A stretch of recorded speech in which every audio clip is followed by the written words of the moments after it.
Eshima, votre magazine qui bat au rythme de l'actualité. Retrouvez la nouvelle édition.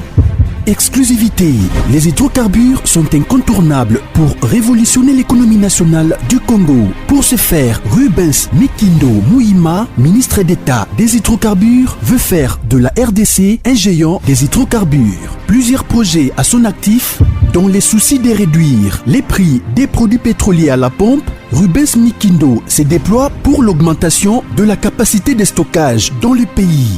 Une année et 4 mois après sa nomination à la tête du ministère des hydrocarbures, Rubens Mikindo Mouima affiche un bilan largement positif grâce à son dynamisme, sa diplomatie et surtout son abnégation à voir la RDC compter parmi les plus grands producteurs des produits pétroliers et gaziers. Découverte, Victor Ntumba Chikela, directeur général de l'OVD, prêt à relever les défis de la reconstruction du Congo. Dossier, Eshima s'est penché sur quelques faits qualifiés notamment des mutineries et de sécession dans l'histoire politique de la RDC. Nation, plusieurs articles d'analyse. Cour constitutionnelle, Assemblée nationale, un aperçu de la situation politique dans son ensemble. Économie, budget 2021, entre prévisions réalistes et routinières reddition des comptes. Finance, United Bank of Africa, UBA, a célébré la semaine de la clientèle avec pour thème l'équipe de rêve. Payer l'impôt est un devoir civique. Barnabé Mwakadi, directeur général de la DGI, sensibilise. À lire également dans les bonus Eshima, les consultations présidentielles, Fachi déboulonne. Un état des lieux du chaos, fin de la coalition FCC Cash, entre réjouissance et prudence, retrouver les coulisses stratégiques et décisionnaires d'un des plus grands tournants politiques. Focus, Sonas, Bonieme Ecofolucien, bilan des réalisations 2020.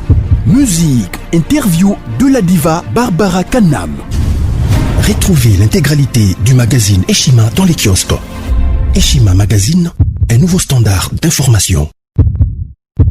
Alors, bande na biso nyonso ya rumeur de Kinshasa sango ya Congo, ba auditeur na biso nyonso partout na RDC, partout dans le monde. Bonjour, bonsoir, ezali ko de Nangonga oyo bozuli baku ya kolanda biso ba bonne fête na bino ya fin de l'année 2021. Alors le loto yi lisusu na banda kuna bino devant ba poste téléviseur na bino kopesa bino actualité politique à temps réel ya maenyo so ezali kolekana na mboka na biso. Ça sent mal pour Kabila et ses acolytes.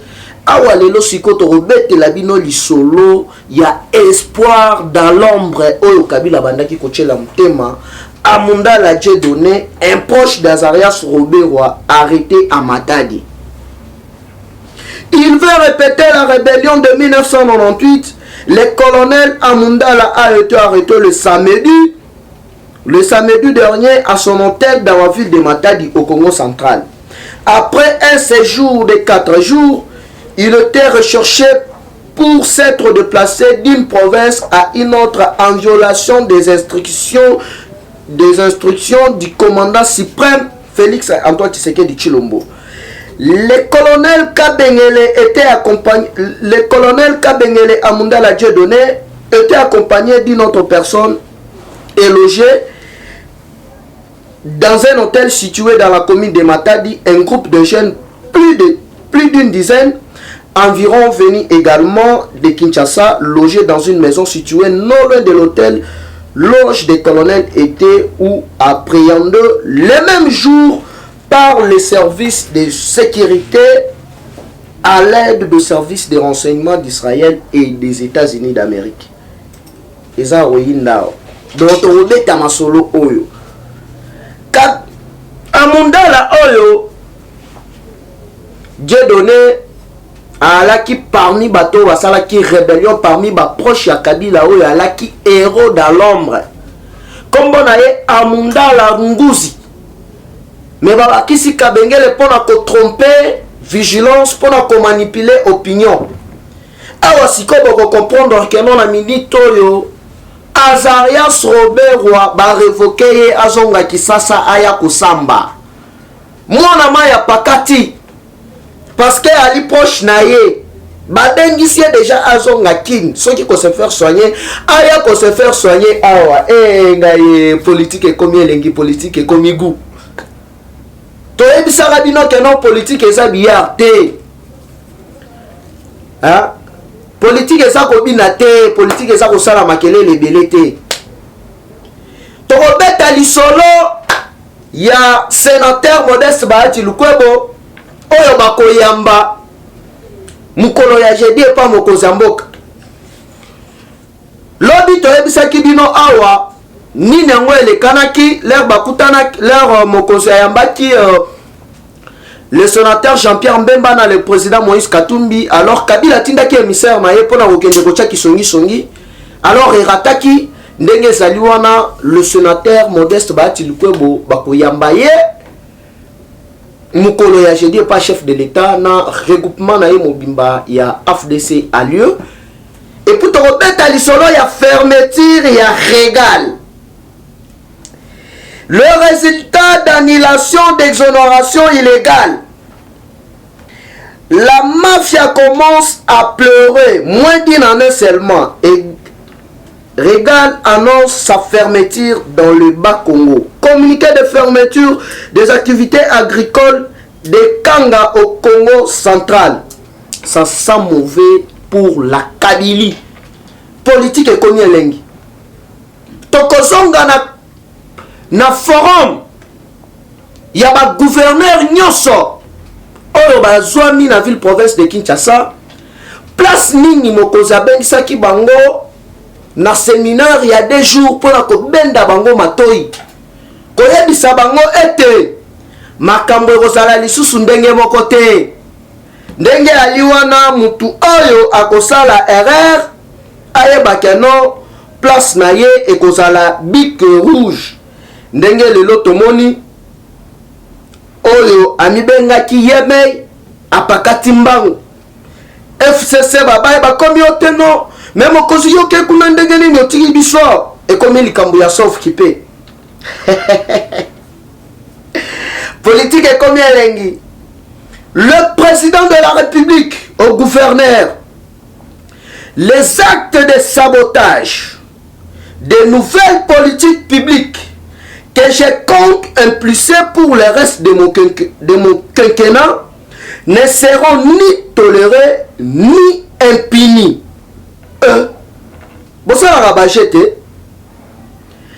Désormais, la mise en œuvre de mon programme et celle des gouverneurs provinciaux sera suivie et évoluée trimestriellement du le président de la République. Donc, ministre et intérieur à Kobanda ko coordonner bango nyoso. Mutoko sala manyanga libanda.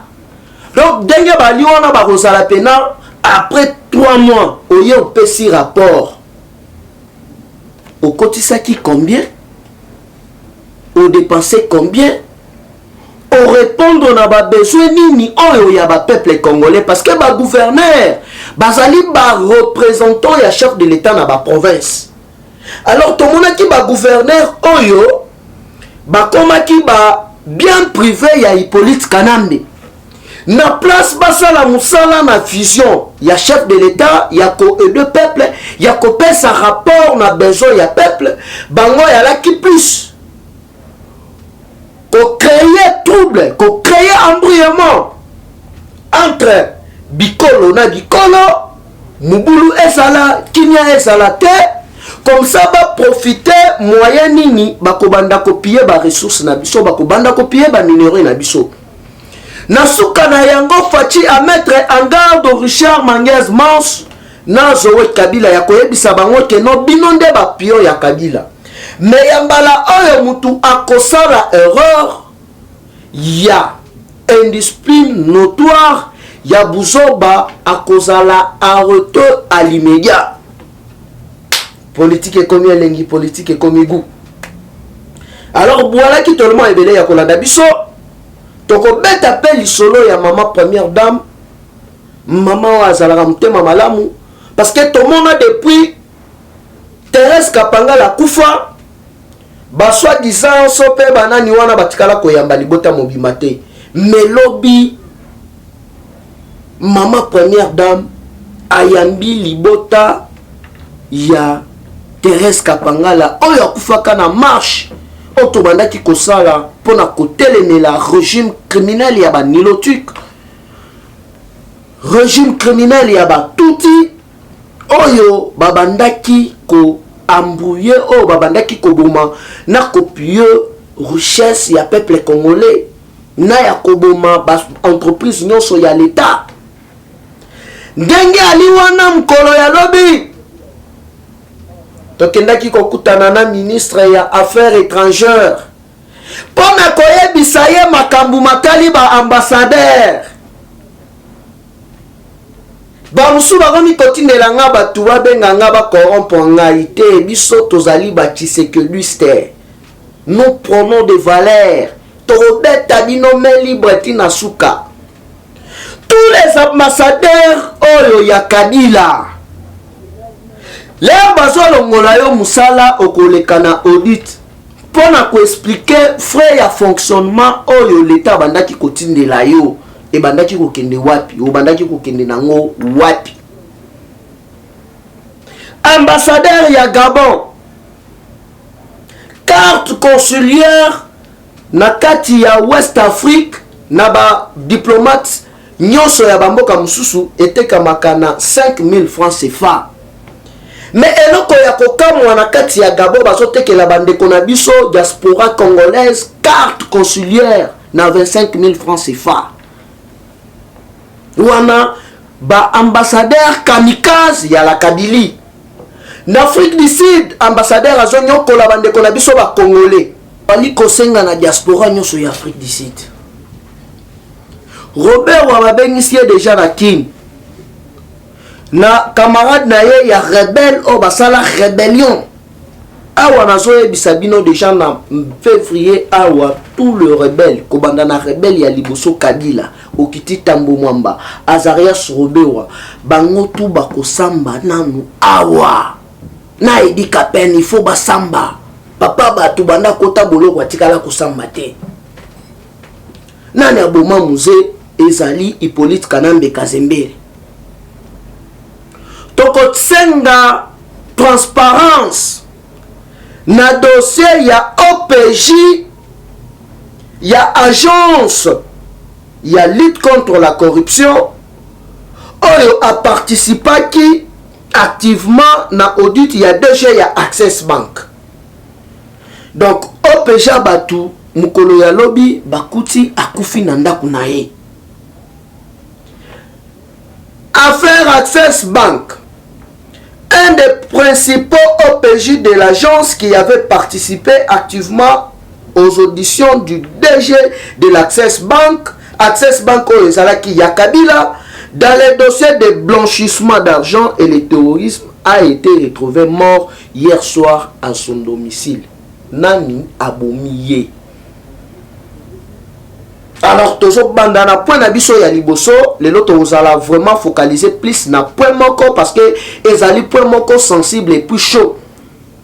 Bientôt belé basala qui panique Robert Wakai, mais Robert Wababengi mutu oyo ba organisa qui rébellion en 1998. Amunda la Kabengele Dieudonné colonel wana mkolo ya lobi bakangiye. Parce que babanda qui déjà ko préparer ko installer rébellion à niveau ya Matadi, ko installer rébellion à niveau ya Kenge.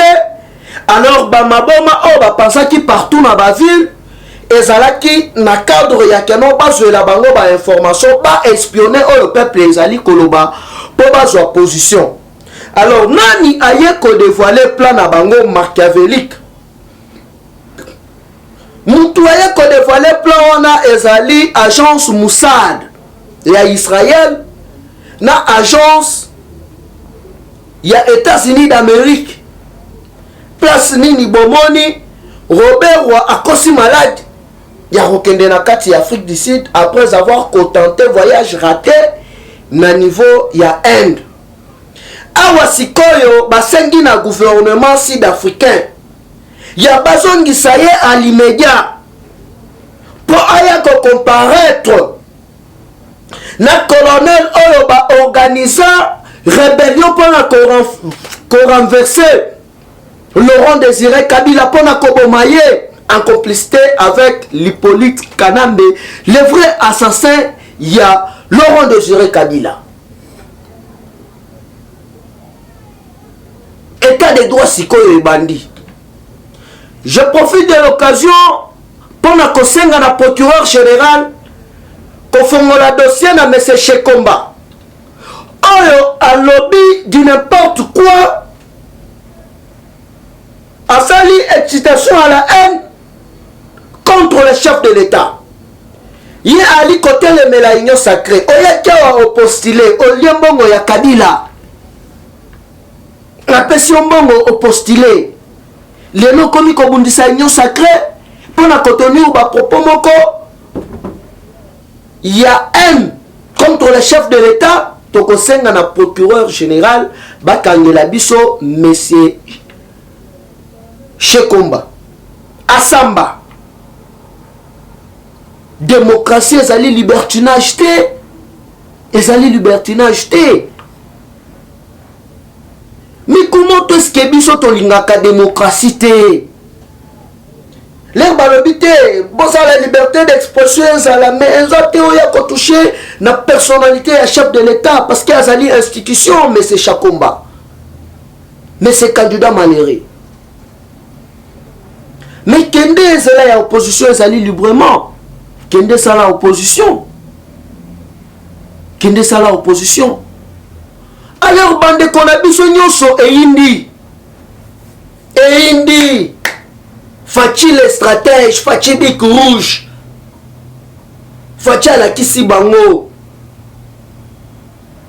Fazer, Oyo à la qui taximen à Tanzanie. Même tout Oyo à Kolinanda Kouyade parents na ye, papa Tshisekedi wa Mulumbana, maman Marthe Kassalubali na éducation mon côté. Ya linga dito kende na guerre, à ça la rébellion.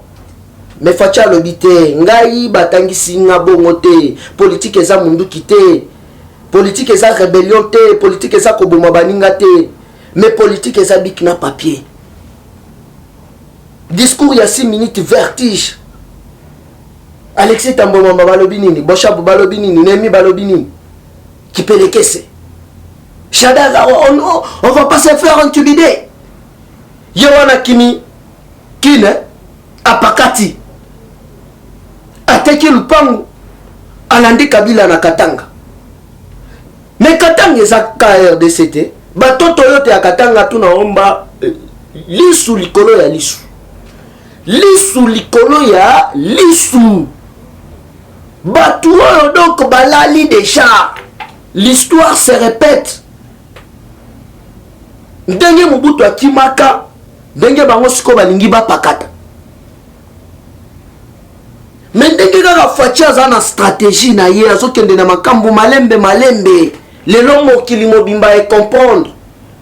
Awa il faut boyeba keno le colonel Amunda la Dieudonné oyo azalaki proche ya Azarias Roberwa parce que alobi ezalaki clique na biso oyo e alaki financer na Hippolyte Kanambe na Paul Kagame na ba multinationaliste.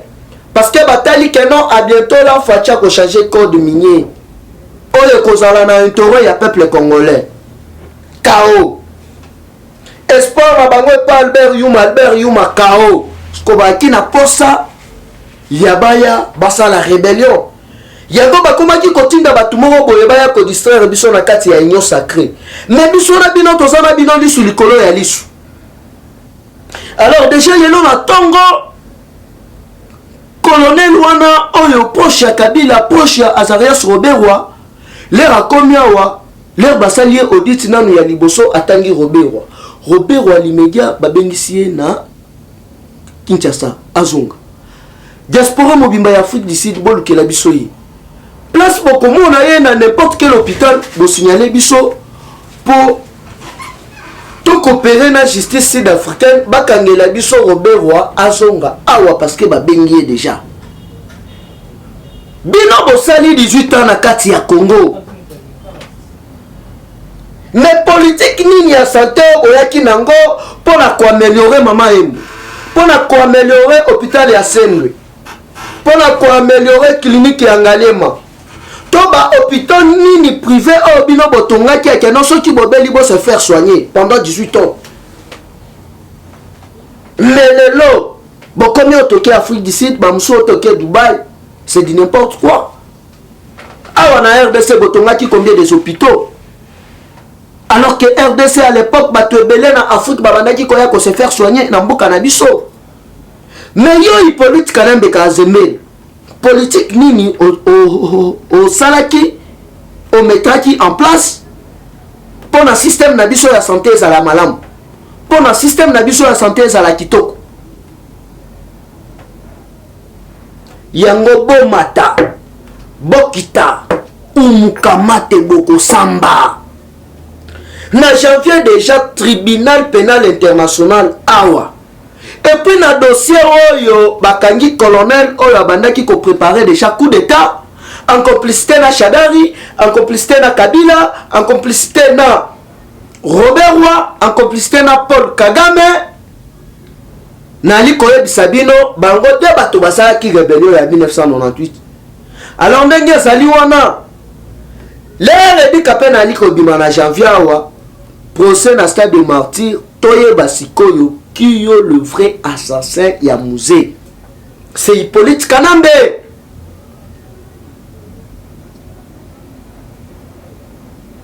Sikoyo lelo e hindi Fachi béton, Fachi bic rouge et bandit.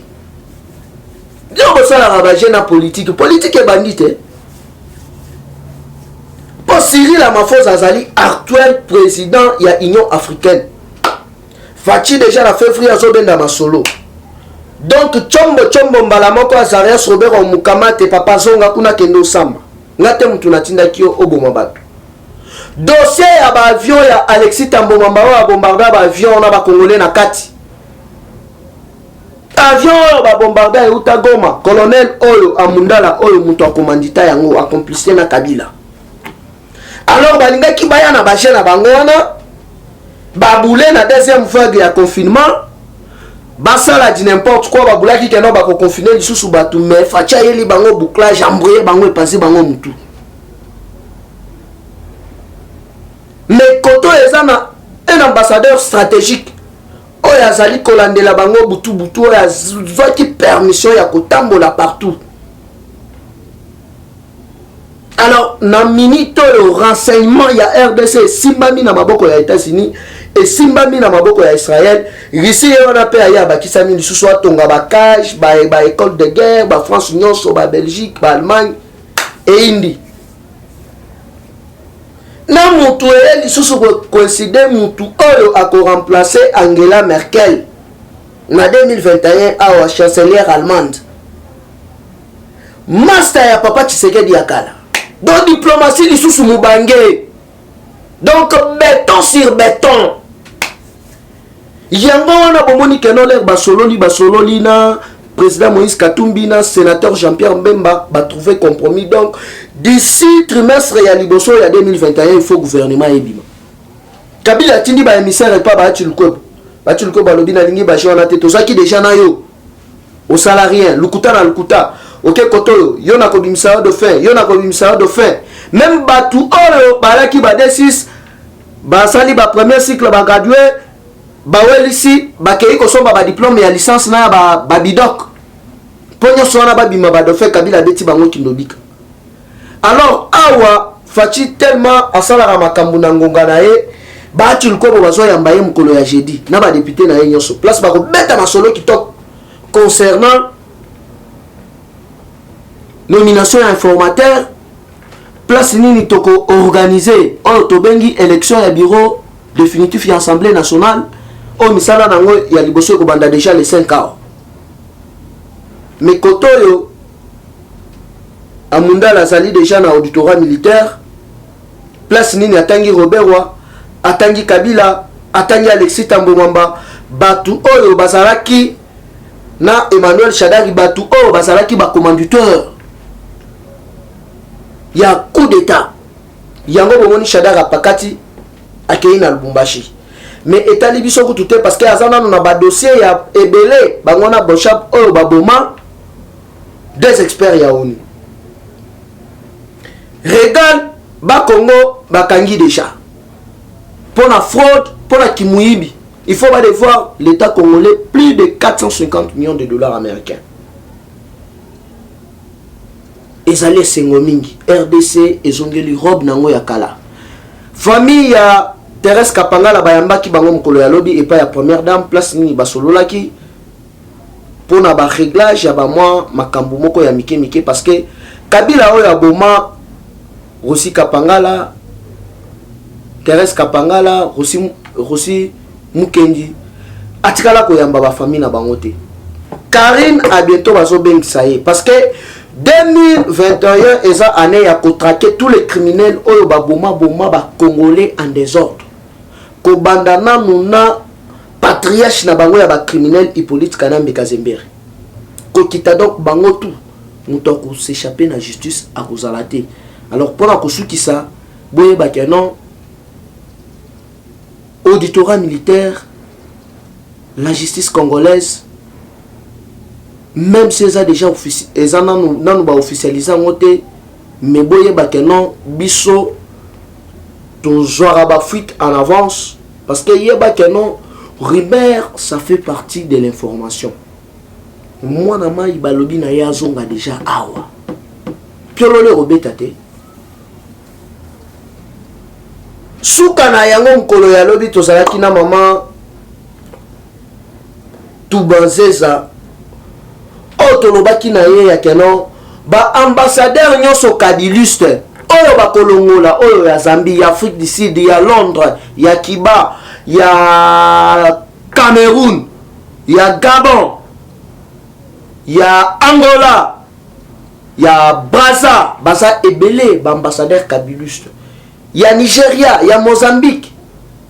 Kosala bangona nous audit. Frère fonctionnement wana. Et bandaki ko kende wapi. Et puis là yo zaki ambassadeur. Na kati ya mboka yo zaki ambassadeur. Ozaki na combien de ba congolais. Bo bandaki okuta na combien de fois. Alors que bazana ba pire petit na bango, ya ba rwandais, ya ba bikolo mususu o bali ko pesa ba passeport congolais. Il y a des ambassadeurs qui sont en train de corrompre, mais moi je suis Tshisekedi. Na kosede te mtapita mbio mtayamba mtashika leo bokoyo keloko. Alors bozalaki ebele ya kolanda rumeur de Kinshasa ezalaki wabino moi na koli numéro nanga ezali toujours les mêmes plus 243 89 784 33 42 plus 243 89 784 33 42. Bye bye et dans les prochains numéros.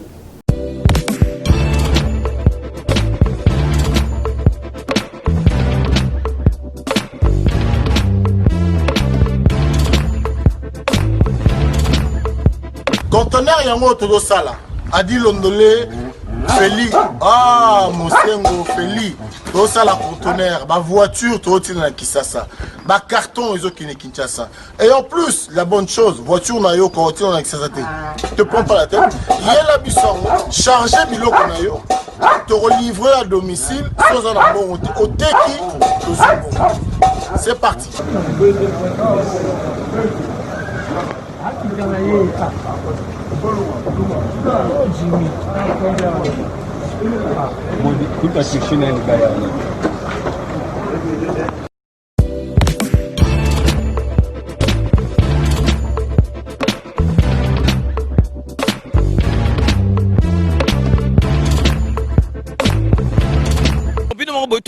Donc, besoin vraiment contact, numéro, ils allaient défiler, bengi, fret maritime, Feli Mosengo, donc, ils allaient à la semaine, donc, on a besoin, il y a 30 cartons seulement.